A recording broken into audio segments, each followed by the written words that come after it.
Entonces, el agua se adiciona, rompe la molécula de este péptido, el proceso como la digestión. La reacción inversa, que se llama condensación, en la que se elimina una molécula de agua y se une dos aminoácidos. Por ejemplo, aquí si yo quiero unir el aminoácido 1 más el aminoácido 2, para yo poderlo unir, se tiene que liberar una molécula de agua. En el proceso de que yo quiera separar dos componentes A y B, o aminoácido 1, aminoácido 2, o esto ocurre no solamente con la proteína, yo puedo decir un monosacárido 1 y un monosacárido 2, tengo que, para poderlo hidrolizar, tengo que introducir una molécula de agua. Igualito ocurre con los ácidos grasos que están unidos al glicerol. Si yo los quiero separar, tiene que ser el mismo proceso. Entonces, comenzamos con la digestión de los carbohidratos. La digestión de los carbohidratos prácticamente es a partir de tres componentes importantes: la sacarosa, la lactosa y el almidón. Estos son los principales componentes. Sin embargo, también tenemos otras como amilosa, glucógeno, alcohol, ácido láctico, ácido pirúvico, pectina, dextrina. Y también tenemos la celulosa, pero que nosotros no tenemos enzimas para poder destruir y poder digerir esta celulosa. ¿Cómo ocurre la digestión de los carbohidratos? Aquí esto se lo puse de una forma muy práctica, para que sepamos qué ocurre en la boca, qué ocurre en el intestino y en el estómago, qué ocurre en el intestino. Prácticamente así no lo tienen en esto, pero lo hice como resumen, para que ustedes sean desde un punto de vista muy práctico. A nivel de la boca, la amilasa salival hidroliza el almidón y lo convierte en un sacárido que es maltosa. Pero recuerden que esta amilasa salival prácticamente dura muy poco tiempo en el momento, pero empieza a actuar inmediatamente. Se considera que por lo menos al momento de la deglución se ha producido la digestión de aproximadamente el 5% del almidón que estamos deglutiendo. Así, en este momento, así forma pequeños polímeros de 3 a 9 moléculas de glucosa y se produce la hidrólisis al menos del 5% del almidón ingerido, pero en la boca ocurre esto.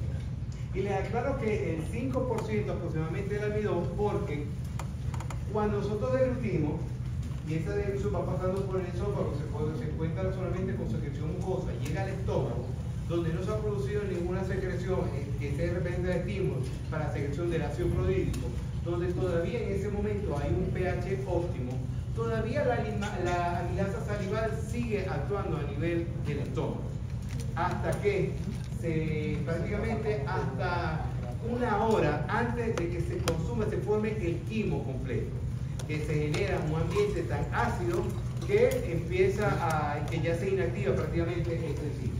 Entonces, en el estómago, la digestión de la amilasa salival continúa aproximadamente por una hora, mientras se mezcla con las secreciones gástricas.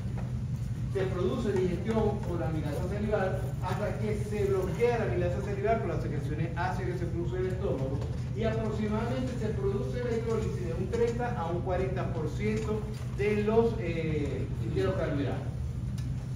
A nivel intestinal, en el duodeno se hidroliza casi la totalidad del almidón a nivel en maltosa y en otros polímeros pequeños de glucosa.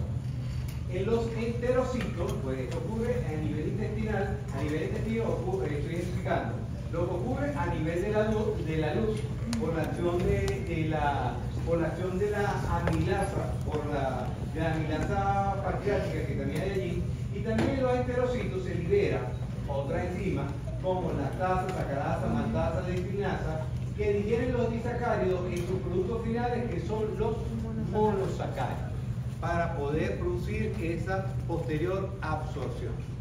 Prácticamente la gran parte de los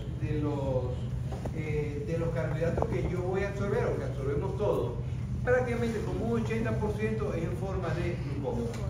Pero también yo podemos absorber la fructosa, la galactosa, pero prácticamente el 80% es glucosa. Y como vamos a ver más adelante, la glucosa tiene una vía para poderse absorber, pero también la fructosa tiene otra vía distinta a la glucosa para que se pueda absorber. pero prácticamente es en forma de glucosa que nosotros podemos absorber. Entonces, a nivel intestinal es donde se produce prácticamente la digestión de gran parte de todos estos carbohidratos, y todo ocurre, casi en su totalidad, ocurre en las primeras porciones a nivel del duodeno, ¿ok? Y después viene en otras partes en los enterocitos. La digestión de las proteínas. Aquí cuando hablamos de las proteínas, y aquí yo tengo que bajar, no comenzamos a nivel de las glándulas salivares, sino comenzamos a nivel del estómago. La pepsina hidroliza los enlaces peptídicos entre los aminoácidos. Su mayor actividad ocurre entre un pH que sea el más inferior posible, que tiene que estar entre 2 a 3, un pH. Recuerden que cuando yo hablo aquí de pH hay que diferenciar lo que representa el pH del quimo con el pH del ácido clorhídrico. El ácido clorhídrico tiene un pH de 0.8, pero el quimo debe tener, para que pueda actuar y cumplir todas sus funciones, tiene que tener un pH inferior, aproximadamente entre 2, 3, algunos dicen por debajo de 4. Entonces, aquí tiene que tener, para que pueda actuar la pepsina, tiene que tener un pH de 2 a 3, y esta pepsina se inactiva cuando aumenta este pH mayor de 5. La pepsina tiene la capacidad de digerir también el colágeno. El colágeno es prácticamente el tejido que se encuentra entre los espacios entre células de las carnes. Es un componente importante del tejido conjuntivo intercelular de las carnes, y se produce la hidrólisis aproximadamente en el estómago del 10 al 20% de las proteínas. En el duodeno, la mayor digestión proteica se produce en el duodeno y el yeyuno, actuando las enzimas proteolíticas pancreáticas. Aquí tenemos la tripsina, la quimiotripsina y la carboxipolipeptidasa. Actúa la tripsina y quimiotripsina, como les decía anteriormente, degradando proteínas a pequeños polipéptidos. Pero después viene la carboxipolipeptidasa, liberando aminoácidos, actuando directamente sobre los grupos carboxilo de esos péptidos para liberar aminoácidos. También tenemos la lactasa, que digiere la lactina. La mayor parte de los productos finales de las proteínas a nivel del duodeno permanece en dipéptidos y tripéptidos. Prácticamente ese es el producto final de la acción de estas enzimas proteolíticas. Después viene el intestino. Aquí en el intestino, aquí tenemos que ver, en el intestino vamos a ver lo que es las vellosidades y lo que es a nivel intracelular. En los enterocitos se liberan peptidasas. Aquí tenemos las peptidasas como son la aminopolipeptidasa y la dipeptidasa, donde estas van a formar tripéptidos, dipéptidos y aminoácidos individuales. Estos son enzimas que se encuentran a nivel de la membrana luminal, a nivel de la membrana del enterocito, favoreciendo esa absorción de las partículas más pequeñas en tripéptidos, en dipéptidos y aminoácidos, y favorecen la absorción. Estos dipéptidos y tripéptidos y aminoácidos se transportan fácilmente a través de las vellosidades y pueden entrar al enterocito. En el citosol o en el citoplasma de esta célula, los enterocitos completan la digestión por la presencia de peptidasa. Quiere decir que aquí a nivel intestinal, el proceso final ocurre a nivel del citosol, a nivel del citoplasma del enterocito, que favorece este proceso de la digestión. Y aquí tenemos, en este proceso de la digestión, tenemos la proteína. Primero actúa la pepsina, y genera proteasa, peptones y polipéptidos. Después, por la acción de la tripsina, quimiotripsina, la carboxipolipeptidasa y proteasa, este componente se transforma en polipéptidos y aminoácidos. Cuando se transforman estos polipéptidos y aminoácidos, van a actuar sobre peptidasa.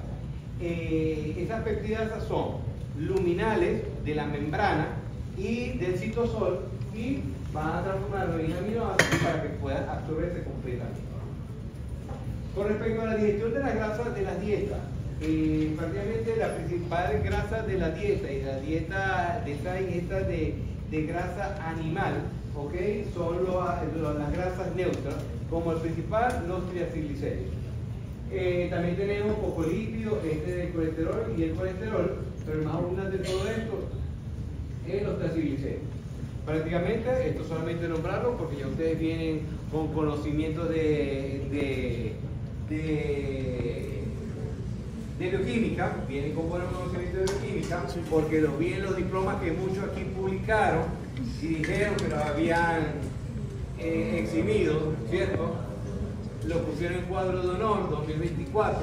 Entonces, aquí tenemos que se produce por el proceso de emulsión, un proceso de emulsión que consiste en disminuir el tamaño de esos glóbulos de grasa, ¿okay?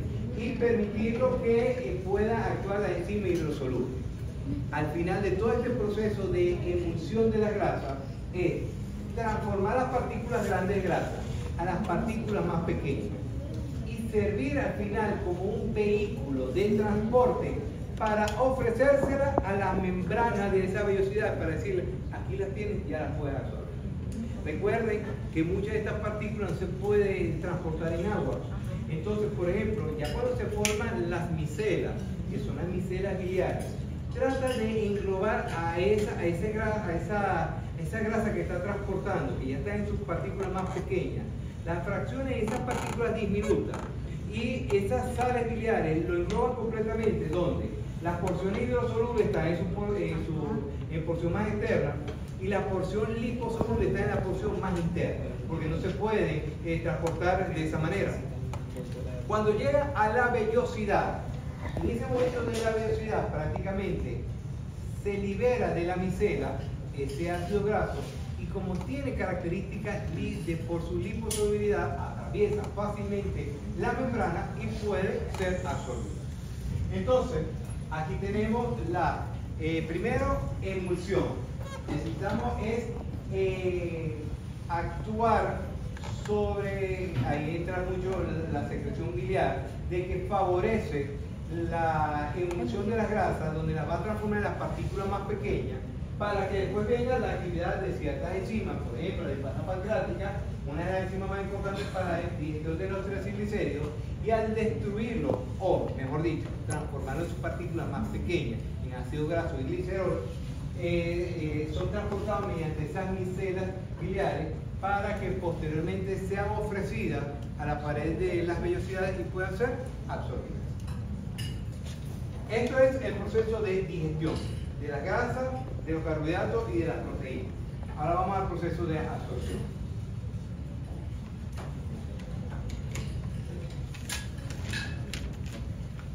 La cantidad total de líquido que se absorbe cada día es igual a la cantidad de líquido ingerido, prácticamente litro y medio, más el contenido de las distintas secreciones gastrointestinales, que es aproximadamente alrededor de 7 litros, lo que yo decía.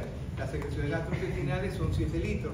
Imagínense que nosotros no tengamos esa capacidad de poderla absorber, evidentemente no vamos a deshidratar fácilmente, como puede ocurrir cuando hay vamos a la patología, cuando hay alteración de la microbiota, de las microvellosidades, por alteración gastrointestinal, por causa infecciosa, por ejemplo, y que puede producir posteriormente diarrea, ¿ok? Y hay una pérdida de líquido importante, y ese líquido que se está perdiendo es de líquido extracelular.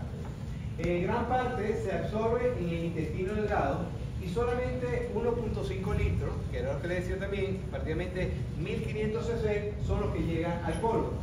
El estómago es una zona donde la absorción es escasa. Podemos decir que es una absorción que es nula. ¿Y por qué es nula? Porque no dispone de la típica membrana de absorción de tipo velloso.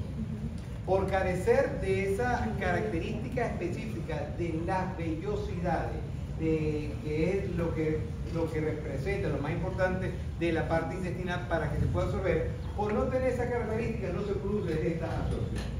¿Y cuál es esa característica de absorción? Porque tiene que tener esa superficie absortiva, las válvulas conniventes, o también llamadas los pliegues de Kerpen, tenemos las vellosidades y las microvellosidades, que son lo que llamamos ribete en cepillo o borde en cepillo, que tiene cada vellosidad. Prácticamente cada vellosidad tiene un borde en cepillo de aproximadamente como de 1000 microvellosidades. ¿Okay? Esto es lo que vamos a ver en la capacidad de absorción. Se considera que esa capacidad de absorción cada uno de estos pliegues que vemos acá, me aumenta esa capacidad de absorción que podemos dibujar aproximadamente como una cancha de tenis. Una cancha de tenis completa es lo que representa la superficie absortiva de ese intestino. Tenemos que de esta capacidad de absorción, aquí tenemos los pliegues de Kerpen, que estos pliegues de Kerpen, que son prácticamente unos pliegues que se proyectan hacia la luz, y se proyectan hacia la luz, son muy pequeños, cuando yo les puedo decir que son de aproximadamente de 8 milímetros, y se proyectan hacia la luz. Sería este sería un pliegue, este es un pliegue completo, este otro pliegue, tiene un tamaño de 8 milímetros y aumenta prácticamente 3 veces esta estructura, 3 veces la capacidad absortiva. Cada pliegue de Kerpen tiene vellosidades. Ustedes ven estas prolongaciones, ¿están viendo acá? Cada pliegue de Kerpen tiene vellosidades. Aquí les coloco esta vellosidad. Y cada vellosidad, cada palito de estos, que se proyecta prácticamente 1 milímetro hacia la luz, genera una absorción 10 veces mayor. Cada vellosidad, a su vez, tiene un borde en cepillo, que es lo que llamamos nosotros las microvellosidades, este borde en cepillo. Y estas microvellosidades aumentan 20 veces más esa capacidad de absorción. Lo que quiere decir que todas estas tres juntas aumentan la superficie de absorción casi 1000 veces. ¿Ok? En la absorción del intestino delgado, aquí vamos a absorber muchos componentes. Por ejemplo, aquí vamos a absorber varios cientos de gramos de hidrato de carbono, a absorber 100 gramos de grasas o más, absorber de 50 a 100 gramos de aminoácidos, 50 a 7 gramos de iones y aproximadamente de 7 a 8 litros de agua. Es lo que se absorbe diariamente. ¿Cuáles serían los mecanismos de absorción? Sería por un transporte activo, por difusión o por arrastre por disolvente. Sería la forma de que vamos a reabsorber esto. La absorción del agua, prácticamente la absorción se va a producir por difusión. El agua es transportada en su totalidad a través de la membrana intestinal por difusión. Esta difusión obedece a las leyes habituales de la ósmosis, dependiendo de la concentración del soluto, que ya lo hemos hablado en mi primera clase, cuando yo le di a ustedes la parte de nefrología. El proceso de absorción de agua va a ser de un lugar de mayor concentración de agua a un lugar de menor concentración de agua. O a la inversa, de un lugar de menor concentración de soluto a un lugar de mayor concentración de soluto. Pero si tenemos solutos dentro de nuestro intestino, dentro de nuestra luz, porque ingerimos un alimento, ¿cómo se va a producir este lugar de mayor concentración de agua, menor concentración de agua? Pues si tenemos muchos solutos en nuestro intestino, porque primero esos solutos se tienen que absorber, esos solutos y electrolitos se tienen que absorber, y eso me va a generar un efecto osmótico y que me va a arrastrar de forma secundaria el agua. Pero primero se tienen que reabsorber primero los solutos, las partículas, para yo poder movilizar el agua. Entonces, esa sería la forma como lo vamos a hacer, por un proceso de difusión, específicamente por ósmosis, por diferencia de concentración. Aquí tenemos otra forma de la absorción del sodio. Prácticamente las secreciones intestinales se secretan entre 20 a 30 gramos de sodio. La ingesta de sodio en la alimentación es de 5 a 8 gramos, por lo que se tiene que absorber aproximadamente en el día entre 25 a 30 gramos de sodio. Aquí tenemos una forma para poder explicar lo que representa la absorción del sodio. Pero para que se produzca la absorción del sodio, es decir, que pase libremente el sodio desde un compartimiento al otro compartimiento, ¿cómo tiene que estar la concentración de sodio a nivel intracelular? Baja, que normalmente está baja, ¿cierto? ¿Quién mantiene la concentración de sodio baja dentro de la célula? La bomba de sodio y potasio, que se encuentra ¿dónde? En la membrana vasolateral. Entonces, para que se produzca esa absorción de sodio, tengo que tener una membrana, una bomba de sodio y potasio activa dentro de las membranas vasolaterales, ¿ok? Para que me mantenga una concentración de sodio disminuida dentro de la célula. Que esa diferencia de presiones, de concentraciones, va a favorecer el paso de sodio al interior de la célula, ¿ok? Entonces, aquí que tengo mayor concentración de sodio, va a pasar al interior de la célula. Y esta reabsorción de sodio que se está produciendo a nivel intestinal va a generar un gradiente de concentración de soluto, porque va a pasar mucho sodio, va disminuyendo acá y aumenta la concentración de agua. Y el agua, por este proceso de difusión, va a pasar por dos vías, por una vía paracelular y por una vía transcelular, y favorece el paso de agua al interior o de la célula o al intersticio para que pues pase nuevamente al agua. Pero esto, el sodio, no es tan fácil. Primero yo tengo que tener una bomba de sodio y potasio activa, que está aquí, donde me disminuye la concentración de sodio dentro de la célula. ¿Dónde han visto ustedes algo parecido así? En el riñón. ¿Específicamente dónde? En el túbulo proximal. En el túbulo proximal vemos que se produce este proceso de absorción. El túbulo proximal, prácticamente en la primera porción del túbulo proximal, se tiene que resolver casi que la totalidad de los aminoácidos de la glucosa, porque son elementos esenciales, no deberíamos eliminarlos. Entonces, aquí vamos a absorber el sodio, pero aquí el sodio, de igual manera como ocurre a nivel del túbulo proximal, tenemos una proteína que la va a transportar, pero son cotransportadores, donde el sodio se fija a la proteína, donde induce cambio de conformación de esta proteína, donde facilita que se una o el carbohidrato o se una el aminoácido para que los dos puedan entrar al interior de la célula. Aquí el sodio entra mediante los aminoácidos, también entra por la glucosa, pero también entra por un contratransportador de sodio e hidrógeno. ¿Okay? Entonces esas serían las tres formas por las que va a entrar el sodio. Pero para que entre el sodio tengo que tener una membrana de sodio-potasio activa en la membrana vasolateral.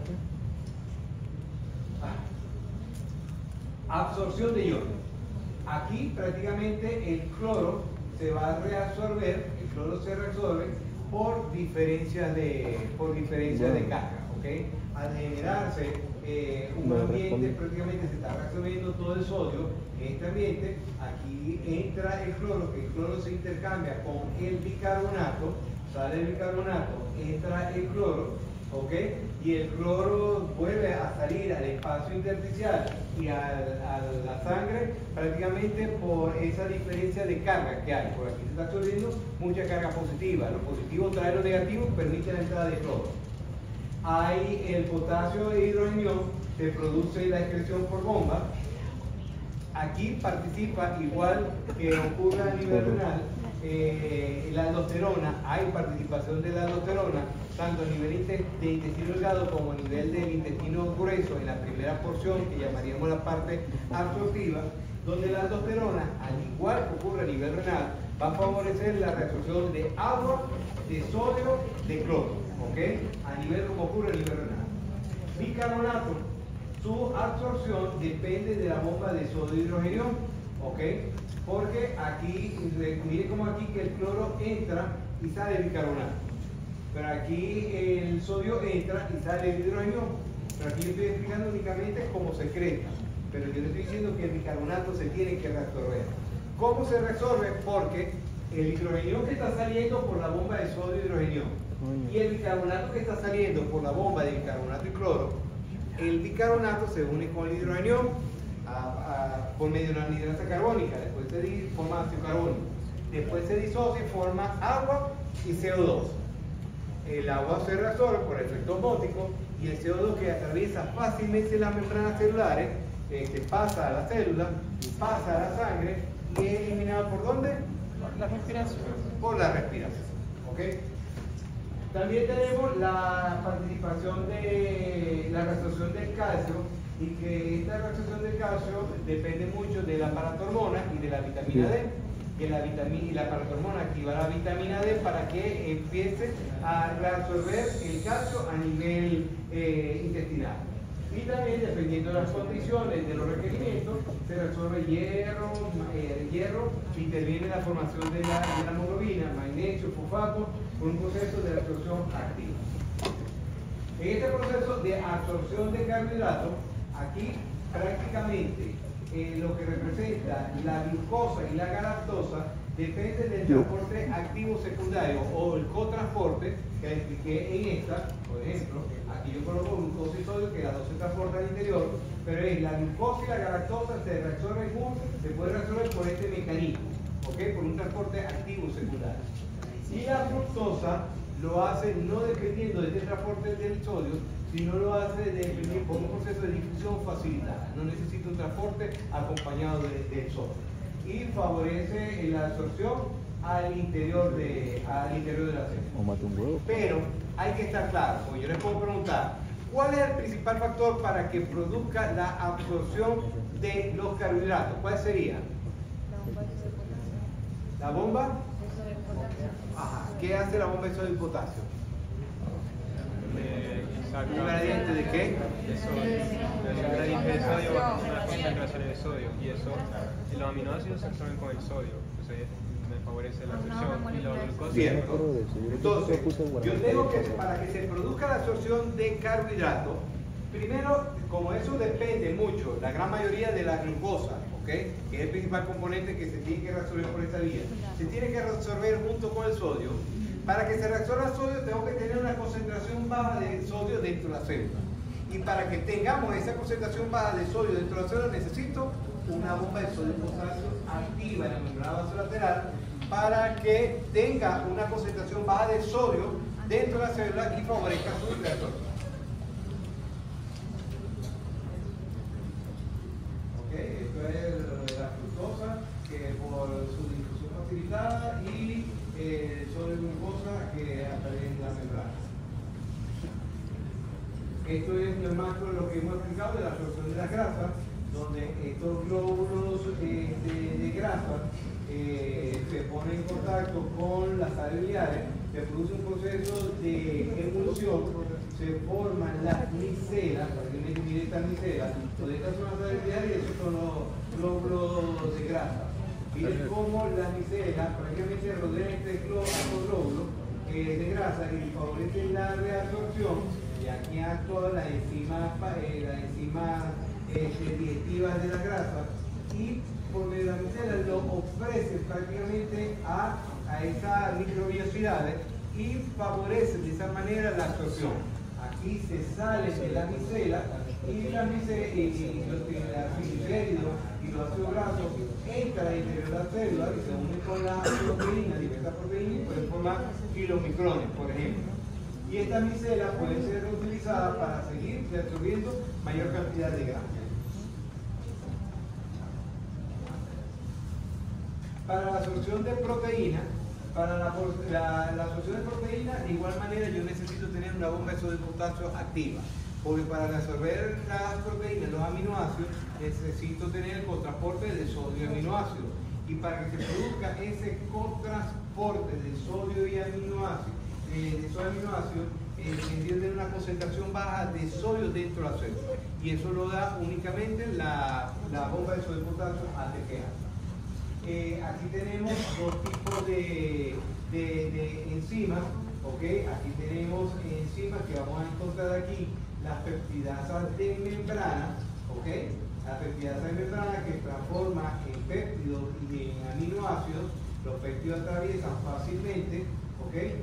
Y a nivel de estos péptidos pequeños atraviesan fácilmente la membrana. Y a nivel del citosol, estos péptidos por peptidasa citosólica lo transforman, estos péptidos que han podido atravesar esta membrana, lo transforman en aminoácidos, y estos aminoácidos prácticamente se reabsorben. Necesito esta peptidasa citosólica, porque prácticamente el 90% de los aminoácidos que entran en la circulación están en forma de aminoácidos simples, ¿no? prácticamente el 10% de estas proteínas se reabsorben en forma de esperma. A nivel del intestino grueso, diariamente pasan 1500 litros y medio de líquido a través de la válvula ileocecal. La mayor parte de agua y electrolitos presentes en el quimo se van a absorber. Aproximadamente quedan las heces 100 cc de líquido, como se lo di en la primera clase, de líquido corporal. La mayor parte se absorbe de este líquido, se absorbe en la mitad proximal del colon. La mitad proximal del colon, también llamado la porción absortiva. La porción distal funciona como un lugar de depósito, ¿okay? que sería la porción de depósito. Aquí se va a producir absorción de cloro y sodio y secreción de bicarbonato.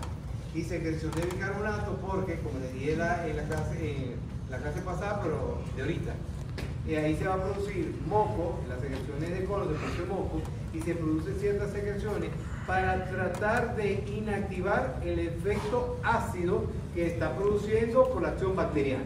Entonces aquí se produce una secreción activa de bicarbonato. Con esto termino.